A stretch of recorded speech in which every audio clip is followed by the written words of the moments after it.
For decades, America sold the world a dream. Work hard, get a stable job, buy a house, raise a family, retire comfortably. Simple, predictable, achievable. At least that was the promise. But today, millions of Americans feel like that dream is quietly collapsing in front of them. Because the numbers no longer make sense. Housing prices exploded, rent exploded, healthcare costs exploded, college debt exploded, but wages barely moved. And for younger generations, the math feels almost impossible. Many Americans now work full-time jobs and still struggle to afford basic life expenses, not luxury, basic stability.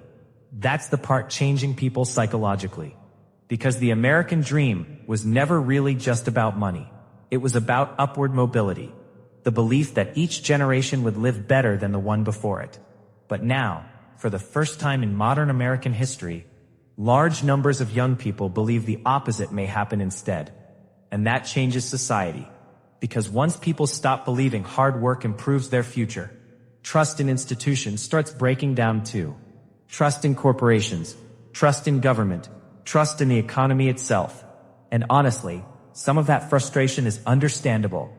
For decades, productivity increased massively in America.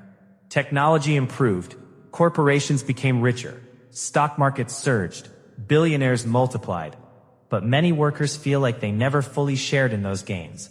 That's one reason inequality became such a powerful political issue. 8. Financial crisis.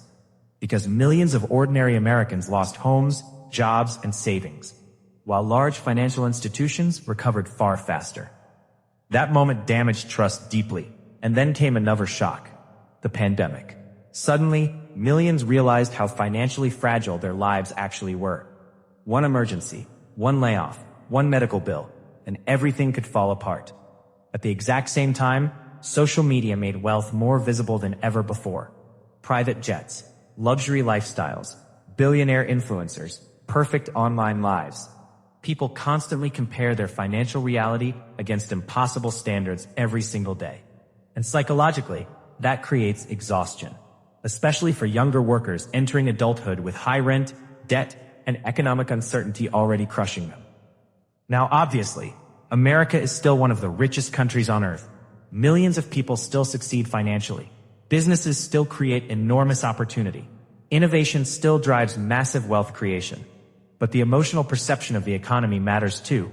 And increasingly, many Americans feel like the system mainly benefits people who already own assets, homes, stocks, businesses, while everyone else struggles to catch up. That's partly why homeownership now feels so important psychologically, because housing became more than shelter. It became financial survival. People who bought homes years ago often saw massive wealth growth.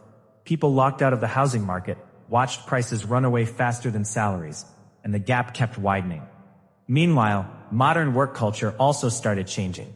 Traditional corporate jobs no longer feel secure. Pensions disappeared long ago. Layoffs happen constantly. Automation keeps expanding. AI now threatens even white-collar jobs, once considered safe. And suddenly, the future starts feeling unstable even for educated workers. That instability changes behavior. People delay marriage, delay children, delay buying homes. Some abandon traditional life milestones entirely. Not always because they want to, because financially, they feel forced to. And underneath all of this, there's a deeper fear growing quietly in the background. The fear of falling behind permanently. Because modern economies increasingly reward ownership over labor, capital over wages, assets over salaries. That creates enormous pressure on people trying to build stable lives from ordinary work alone, especially in expensive cities. Now, ironically, the internet also changed expectations.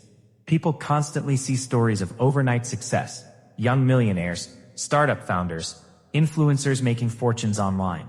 And slowly, normal middle-class life starts feeling emotionally unsuccessful, even when historically it would have been considered stable.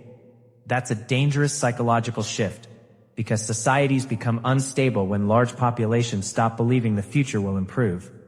Historically, that frustration eventually spills into politics, into culture, into anger, into division, and in many ways, America may already be entering that phase now.